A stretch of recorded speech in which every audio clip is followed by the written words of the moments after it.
يضلله فلا هادي له ونشهد أن سيدنا ومولانا محمدا عبده ورسوله أما بعد قال الله تعالى أعوذ بالله من الشيطان الرجيم بسم الله الرحمن الرحيم مثلهم في التوراة ومثلهم في الإنجيل وقال النبي صلى الله عليه وسلم فمن أحبهم فلحبي أحبهم ومن أبغضهم فلبغضي أبغضهم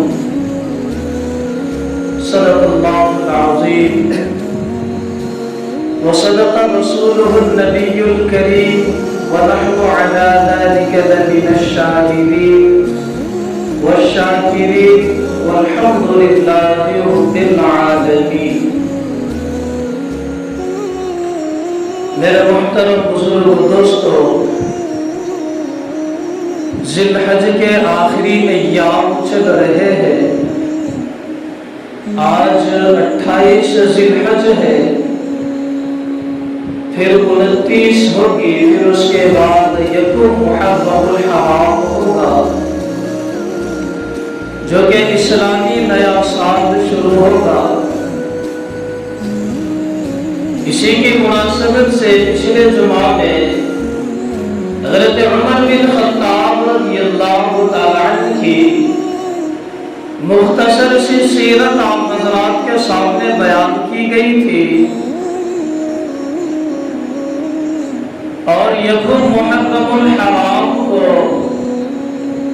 حضرت عمر بن خطاب رضی اللہ تعالی عنہ کی شہادت کا واقعہ پیش آیا تھا.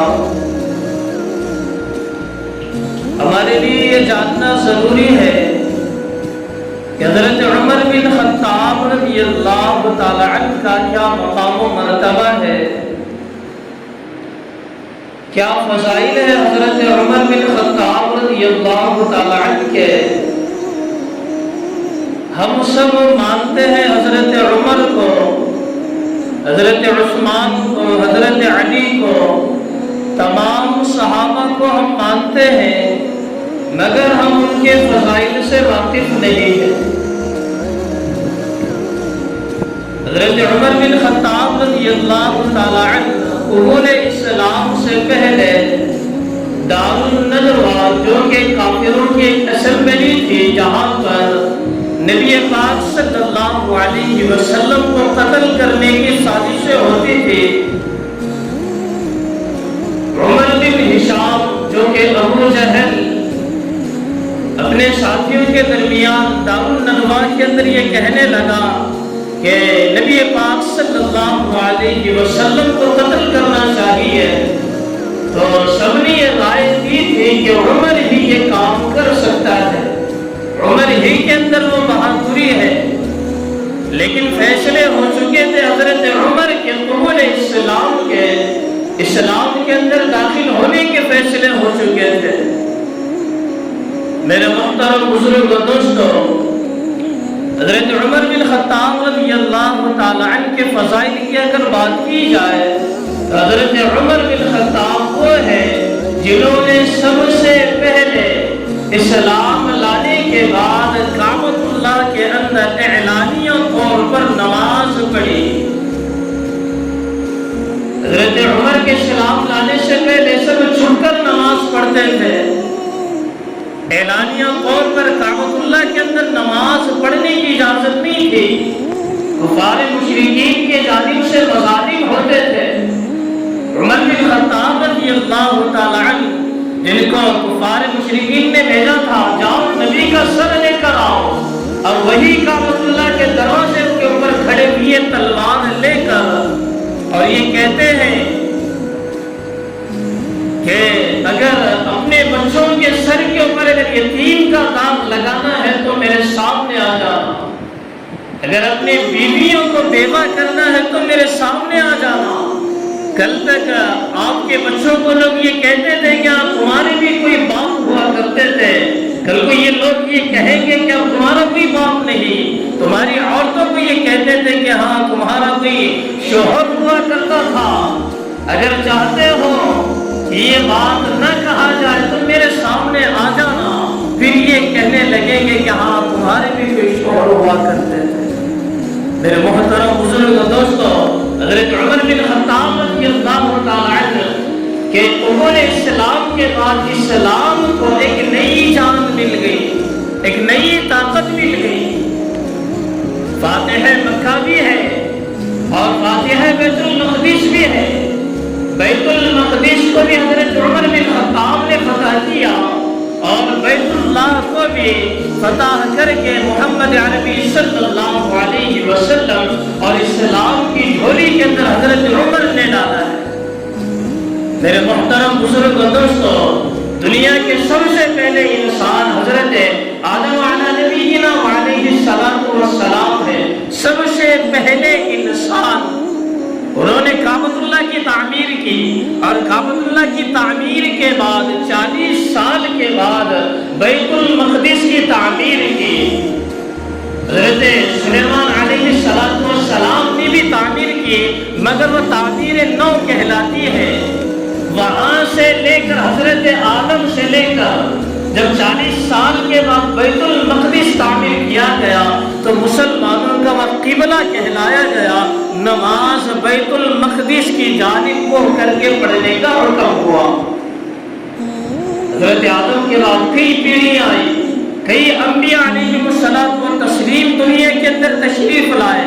آخر میں حضرت محمد عربی صلی اللہ علیہ وسلم آئے اور اسلام آنے کے بعد، محمد عربی آنے کے بعد، ہجرت سے پہلے اور ہجرت کے بعد تقریباً 17 مہینے نماز ادا کی گئی۔ پھر اس کے بعد یہ حکم ہوا کہ کعبۃ اللہ کی جانب منہ کر کے نماز پڑھا جائے۔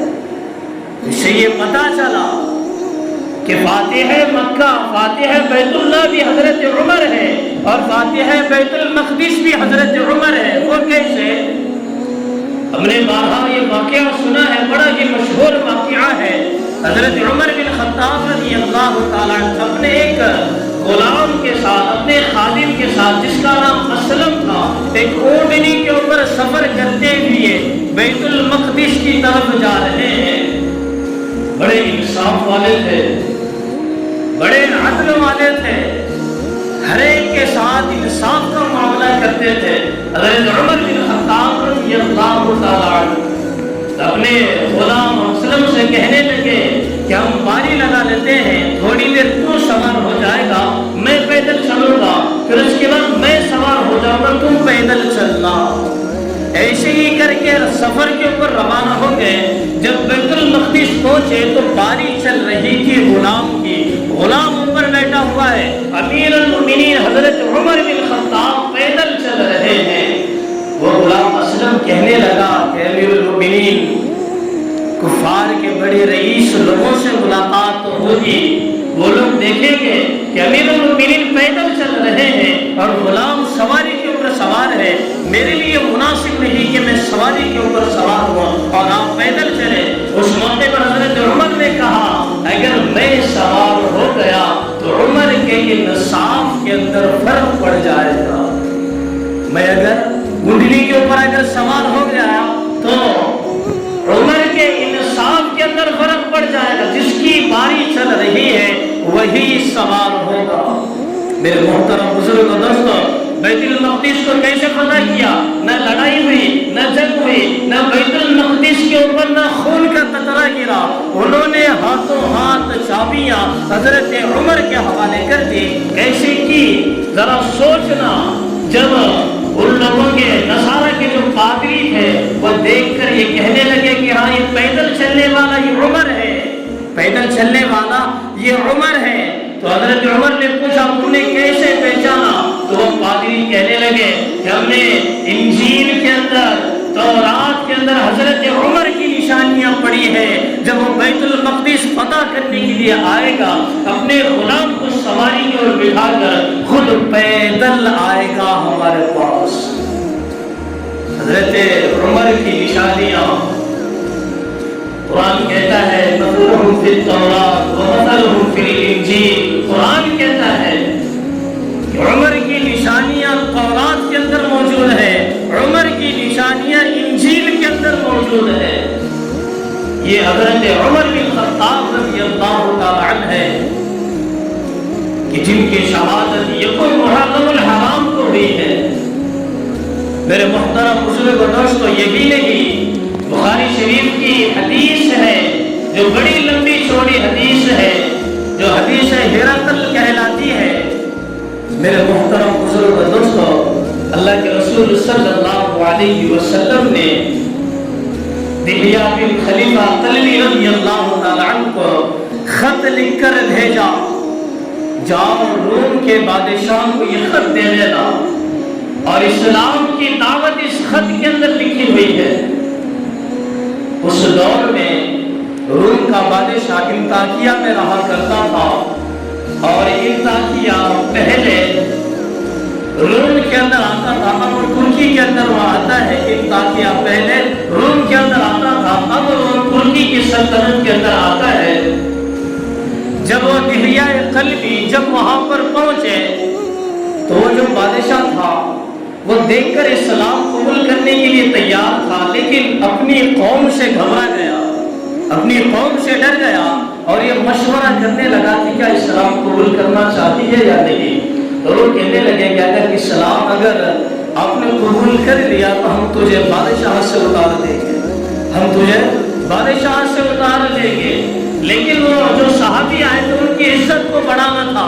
ایک رات کا موقع ملا، رات کے وقت وہ صحابی وہیں پر رک گئے، اور رات میں وہ بادشاہ اپنے کمرے کے اندر لے کر گیا۔ کمرہ کس چیز کا تھا؟ اسکیچ آرٹسٹ جسے کہتے ہیں، تصویر بنانے والا، لوگوں کی تصویریں بنانے والا۔ بادشاہ خود لوگوں کی تصویریں بنایا کرتا تھا۔ اس کمرے کے اندر دہیا قلبی کو لے کر گیا اور یہ کہنے لگا، ایک تصویر سامنے کر دی، اور اس کے ساتھ میں دو اور تصویر، تین تصویریں بتلائی۔ کیا تم ان تصویر میں جو لوگ ہیں ان کو پہچانتے ہو؟ یہ تصویر کے اندر جو لوگ ہیں تم ان کو پہچانتے ہو؟ دہیا قلبی رضی اللہ تعالیٰ کہتے ہیں کہ یہ جو تصویر آپ نے بتلائی ہے، یہ تصویر ہو بہو میرے نبی پاک صلی اللہ علیہ وسلم سے ملتی ہے۔ اور جسے دو تصویر جو تم نے بتلائی، ایک ابو بکر کی ہے اور ایک عمر رضی اللہ تعالیٰ عنہ کی ہے۔ وہ صحابی کہتے ہیں کہ ابو بکر اور عمر یہاں پر کبھی نہیں آئے، آپ نے ان کی تصویر کیسے بنائی؟ تو بادشاہ کہتا ہے کہ میں ایک عالم ہوں نصارہ کا، میں ایک عالم ہوں انجیل کا، میں بادشاہ بھی ہوں اور انجیل کا عالم بھی ہوں۔ میں نے انجیل کے اندر پڑھی ہے کتابیں، انجیل کو دیکھا ہے، جیسے میں نے اس کے اوپر پڑھی نشانیاں، میں نے ویسے ہی ان کی تصویر بنانا شروع کر دی۔ میں جیسے جیسے پڑھتا گیا حضرت ابوبکر کی نشانی، حضرت عمر کی نشانی، محمد عربی صلی اللہ علیہ وسلم کی نشانی، میں ویسے ویسے ان کی تصویر بناتا گیا۔ میرے محترم بزرگ و دوستو، حضرت عمر بن خطاب رضی اللہ تعالی عنہ وہ ہے جس کو اللہ کے رسول صلی اللہ علیہ وسلم نے مانگا ہے۔ سارے صحابہ مرید کہلاتے ہیں، حضرت عمر بن خطاب رضی اللہ تعالی عنہ مراد پلس مرید کہلاتے ہیں۔ مراد کہتے ہیں مانگا، جس کو مانگا جائے۔ ہم لوگ مرادیں مانگتے ہیں کہ نہیں، اللہ رب العزت سے اللہ کی یہ مراد ہے آپ پوری کر دیجیے۔ اللہ کے رسول نے حضرت عمر کو مانگا ہے دین اسلام کی بقا کے لیے، دین اسلام کو پھیلانے کے لیے، دین اسلام کو عزت بخشنے کے لیے۔ اللہ کے رسول نے حضرت عمر کو مانگ کر لیا ہے کہ میں عمر بن خطاب کو آپ کو مانگتا ہوں۔ میرے محترم بزرگ دوستو، یہ عمر بن خطاب رضی اللہ تعالی عنہ ہے، امیر المؤمنین بن گئے۔ 22 لاکھ مربع میل پر جن کی حکومت ہے، 10 سال 6 مہینے 10 دن جنہوں نے حکومت کی ہے، اور حکومت بھی کیسی کی؟ امیر المؤمنین ہے۔ جسم کے اوپر کپڑے اور اس کپڑے کے اوپر 14 پیوند لگے ہوئے، 14 پیوند کپڑوں کے اوپر لگے ہوئے، امیر المؤمنین ہے۔ 22,00,000 مربع میل پر جن کی حکومت ہے، اور حضرت عمر بن خطاب رضی اللہ تعالیٰ عنہ کے منشے کے مطابق، ان کے مقصد کے مطابق، ان کے ارادوں کے مطابق قرآن مجید کی آیات اترتی رہی ہے۔ قرآن مجید کی آیات حضرت عمر نے جو فرمایا، اللہ رب العزت نے وہی الفاظ کو قرآن مجید کے اندر شامل فرما دیا۔ 18 پارے کے پہلے صفحے کے اوپر آیت نمبر 13، 14، 15 اور 16 یہ جو آیات ہیں، اور ان آیتوں کے بعد کا جو جملہ ہے وہ حضرت عمر بن خطاب رضی اللہ تعالیٰ کا جملہ ہے۔ اللہ رب العزت ارشاد فرماتے ہیں، مضمون چل رہا ہے بچے کی پیدائش کا، کہ ہم نے انسانوں کو کیسے پیدا کیا۔ وَلَقَدْ خَلَقْنَا الْإِنسَانَ مِنْ سُلَالَةٍ مِّن طِينٍ، کہ ہم نے حضرت آدم کو ایک کھنکھناتی ہوئی مٹی سے پیدا کیا، پھر اس کے بعد اس کو ایک نطفے کے اندر تبدیل کیا، پھر اس کو ہم نے گوشت کے لتھڑے کے اندر تبدیل کیا، پھر اس کے اندر ہم نے ہڈی کو ڈالا، پھر اس کے بعد دوبارہ ہڈی کے اوپر گوشت چڑھایا، پھر اس کے بعد ہم نے ایک بہترین شکل و صورت کے اندر اس کو بنایا ہے۔ جب یہ تذکرہ چل رہا تھا، آیتیں اتر رہی ہے محمد عربی صلی اللہ علیہ وسلم کے اوپر کہ اللہ رب العزت نے انسان کو ایسے پیدا کیا۔ حضرت عمر بھی مجلس کے اندر بیٹھے ہوئے سن رہے ہیں تو ان کی زبان سے الفاظ نکلتے ہیں، فَتَبَارَكَ اللَّهُ أَحْسَنُ الْخَالِقِينَ، کیا ہی اچھی پیدائش ہے، کیا ہی اچھے انداز میں اللہ رب العزت نے انسانوں کو بنایا ہے، انسانوں کی صورت بنائی ہے۔ کیسے پیدا کیا؟ کھنکھناتی ہوئی مٹی سے پیدا کیا، پھر اس کے بعد نطفہ تیار کیا۔ نطفہ کیسے لیا؟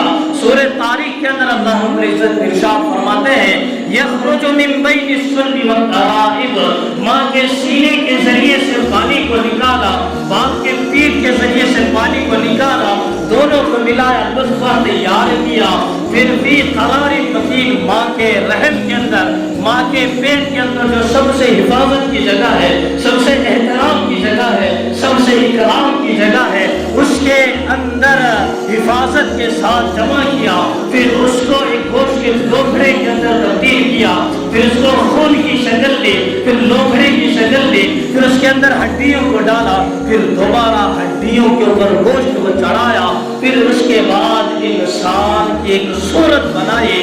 تو حضرت عمر بن خطاب کہتے ہیں، فَتَبَارَكَ اللَّهُ أَحْسَنُ الْخَالِقِينَ، کہ اللہ رب العزت نے کتنی اچھی صورت بنائی ہے، کتنی اچھی صورت بنائی۔ یہ آیت اتنی نہیں تھی، وہی نازل ہو رہی ہے صرف وہاں تک کہ وَلَقَدْ خَلَقْنَا الْإِنسَانَ مِنْ سُلَالَةٍ مِّن طِينٍ ثُمَّ جَعَلْنَاهُ نُطْفَةً فِي قَرَارٍ مَّكِينٍ۔ اس کے بعد 2-3 آیتیں اتری، حضرت ابوبکر کے، حضرت عمر بن خطاب کے جو الفاظ ہیں وہ ابھی نہیں اترے، حضرت جبرائیل رکے ہوئے ہیں اور یہ کہتے ہیں کہ اللہ کے رسول صلی اللہ علیہ وسلم، حضرت عمر کے جو الفاظ ہیں، اللہ رب العزت چاہتے ہیں کہ یہی آیات وحی کے ذریعے سے میں آپ کے اوپر اتاروں، یہی الفاظ وحی کے ذریعے سے آپ کے اوپر اتاروں۔ اللہ چاہتے ہیں کہ حضرت عمر کے جو الفاظ ہیں، فَتَبَارَكَ اللَّهُ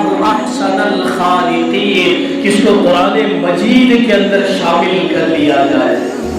میرے محترم بزرگ دوستو، ذرا سوچو حضرت عمر بن خطاب رضی اللہ تعالیٰ عنہ کا کیا مقام و مرتبہ ہے کہ جن کے منشے کے اوپر، جن کے الفاظ، جن کی زبان سے جو الفاظ نکلتے ہیں وہ قرآن مجید بن جاتا ہے۔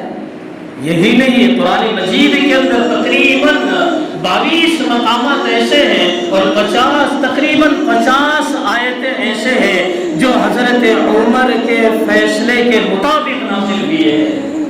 حضرت عمر نے جو سوچا، آیت مبارکہ نازل ہوئی، حضرت عمر کی زبان سے جو الفاظ نکلے ہیں وہی آیت مبارکہ بن کے نازل ہوئی۔ سورہ نور 18واں پارہ، سورہ نور کے اندر حضرت عائشہ صدیقہ رضی اللہ تعالیٰ عنہ کے اوپر جب الزام لگا تھا، اللہ کے رسول پریشان ہے، صحابہ سے مشورہ کرتے ہیں، کہتے ہیں کیا میری عائشہ ایسی ہے، کیا میری عائشہ ایسا کام کر سکتی ہے؟ حضرت ابوبکر کے پاس گئے، حضرت عثمان کے پاس گئے، حضرت عمر کے پاس جاتے ہیں، حضرت عمر نے جواب نہیں دیا بلکہ یہ سوال کیا کہ اللہ کے رسول کا نکاح کس نے پڑھوایا؟ تو اللہ کے رسول نے جواب دیا خود اللہ رب العزت نے میرا نکاح پڑھوایا ہے۔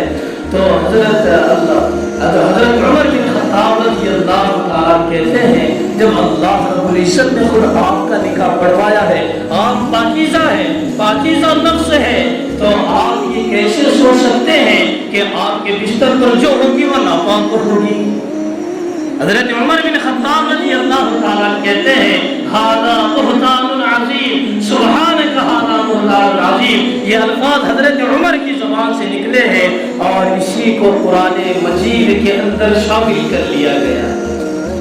میرے محترم بزرگ دوستو، یہ حضرت عمر بن خطاب رضی اللہ تعالیٰ عنہ ہے جو 22 لاکھ مربع میل پر حکومت کر رہے ہیں اور کپڑوں کے اوپر 14 پیبند لگے ہوئے ہیں۔ حضرت عمر بن خطاب رضی اللہ تعالی عنہ جن کو اللہ کے رسول صلی اللہ علیہ وسلم نے فرمایا ابو بکر جنتی ہے، عمر جنتی ہے، عثمان جنتی ہے، علی جنتی ہے، طلحہ جنتی، زبیر جنتی، عبیدہ بن جراح جنتی ہے، ایسے 10 صحابہ ہیں جن کو جنتی ہونے کا خوشخبری بھی دی ہے اللہ کے رسول صلی اللہ علیہ وسلم نے۔ دنیا کے اندر رہتے ہوئے اللہ کے رسول نے فرمایا عمر آپ جنتی ہے، ابو بکر آپ جنتی ہے۔ اللہ کے رسول صلی اللہ علیہ وسلم فرماتے ہیں ایک مرتبہ میں نے خواب دیکھا، خواب کے اندر میں جنت کے اندر گیا اور جنت کے اندر میں نے ایک عالی شان محل دیکھا جو سونے چاندی زمرد اور یاقوت سے بنا ہوا تھا۔ میرا دل یہ چاہا کہ یہ گھر میرا ہو سکتا ہے اور میں چاہتا ہوں کہ اندر داخل ہو جاؤں۔ جب اللہ کے رسول اندر داخل ہو رہے تو فرشتے نے روک لیا، آپ اندر نہیں جا سکتے ہیں، جس کا یہ گھر ہے وہی اندر جا سکتا ہے۔ اللہ کے رسول نے پوچھا یہ گھر کس کا ہے؟ تو فرشتہ کہنے لگا یہ گھر آپ کے غلام عمر بن خطاب رضی اللہ تعالی عنہ کا ہے، یہ گھر عمر بن خطاب رضی اللہ تعالی عنہ کا ہے۔ اتنی بشارتیں ملنے کے بعد زندگی کیسے گزاری؟ ایسی روٹی کھاتے تھے کہ عام انسان روٹی نہیں کھا سکتا، بالکل سخت روٹی بھگو کر رکھنا پڑتا تھا پانی کے اندر، تب جا کے وہ حالت کے اندر اترتی تھی۔ بادشاہ ہے، امیر المؤمنین، 22 لاکھ قوم پر حکومت ہے، جنت کی بشارت مل گئی جب نماز کی حالت کے اندر 27 ذی الحج کو ایک شخص ابو لؤلؤ نامی نے خنجر سے وار کیا تھا۔ نماز کی حالت میں خنجر سے وار کیا، زمین پر گر پڑے لیکن نماز ترک نہیں کی۔ صحابہ کو اشارتاً فرمایا اپنی نماز کو مکمل کرو۔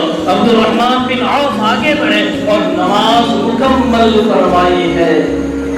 خنجر لگ گیا، موت کی حالت ہے، پھر بھی نماز کی فکر ہے۔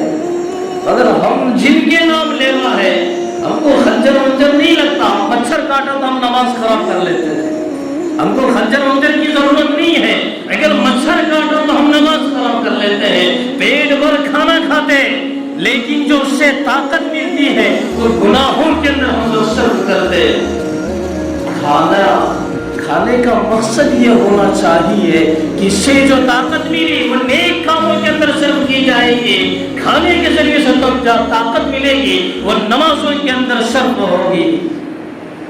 27 ذی الحجہ کو خنجر لگا، 27، 28، 29 3 دن بیمار رہے، چوتھے دن یکم محرم الحرام کو ان کی وفات ہوئی۔ وفات سے پہلے اپنے بیٹے حضرت عبداللہ کو بلاتے ہیں، پریشان حال ہے، جنت کی بشارت ہے پھر پریشان ہے۔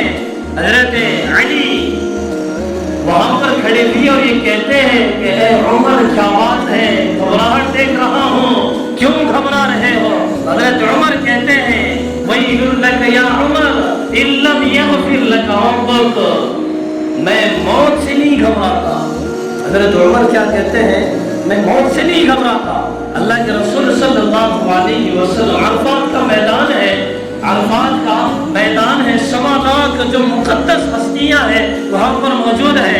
اللہ کے رسول صلی اللہ علیہ وسلم فرماتے ہیں فرشتے یہ سوالات کے مجمع کے اوپر فخر کر رہے ہیں اور خصوصاً حضرت عمر کے اوپر فخر کر رہے ہیں۔ تو وجہ پوچھی گئی کیا بات ہے؟ تو میرے محترم بزرگ دوستو، اللہ کے رسول صلی اللہ علیہ وسلم فرماتے ہیں عمر جس راستے سے جاتا ہے اس راستے سے شیطان بھی نہیں گزرتا۔ جس راستے سے عمر گزرتا ہے اس راستے سے شیطان بھی نہیں گزرتا۔ آخری وقت ہے، حضرت عمر کہتے ہیں ویل لک یا عمر، کہ علی موت سے نہیں ڈرتا، موت کے بعد کی جو حالات ہے، موت کے بعد کے جو حالات ہیں، قبر کے حالات، میدان محشر کے حالات، حساب و کتاب کے حالات، میزان عدل کے حالات، یہ ان حالات سے ڈر لگتا ہے، موت سے نہیں ڈرتا۔ ویل لک یا عمر ان لم یغفر لک ربک، حضرت عمر کہتے ہیں اے عمر اگر آج تجھے تیرے رب نے اگر معاف نہ کیا تو تو ہلاک ہو جائے گا۔ بھئی جنت کی بشارت جن کو ملی ہے ان کے یہ الفاظ ہیں، اگر اللہ رب العزت نے معاف نہ کیا تو تو ہلاک ہو جائے گا۔ میرے محترم بزرگ دوستو، ہم اتنی نمازیں چھوڑتے ہیں، اتنے گناہ کرتے ہیں، کھانا بھی اللہ کا کھاتے ہیں، پانی بھی اللہ کا پیتے ہیں، سانس بھی اللہ کی مرضی سے لیتے ہیں، کیا ہم کو کون سی بشارت ملی ہے؟ ہم کو کون سی بشارت مل گئی؟ ہم صرف نبی کے امتی ہیں، لیکن امتی ہونے کی حیثیت سے اللہ رب العزت ہماری بخشش نہیں فرمائیں گے۔ ہمارے پاس اعمال صالحہ ہونے ضروری ہے، ہمارے پاس نمازیں ہونی ضروری ہے۔ میرے محترم بزرگ دوستو، حضرت عمر بن خطاب رضی اللہ تعالیٰ عنہ فرماتے ہیں موت کے بعد کے جو حالات ہے اس سے گھبرا گیا۔ حضرت علی کہتے ہیں کہ عمر گھبراتا کیوں ہے؟ کس بات کی گھبراہٹ ہے؟ میں نے کئی مرتبہ اللہ کے رسول صلی اللہ علیہ وسلم کو یہ کہتے ہوئے سنا ہے کہ میں ابو بکر اور عمر، میں ابو بکر اور عمر، کہ آسمان کے اندر دو وزیر ہیں، جبرائیل اور میکائیل، اور زمین کے اندر دو میرے وزیر ہیں، ابو بکر اور عمر، یہ دو میرے وزیر ہیں۔ اللہ کے رسول نے فرمایا لو کان بعدی نبی لکان عمر، میرے بعد اگر کوئی نبی ہوتا تو وہ عمر ہوتا۔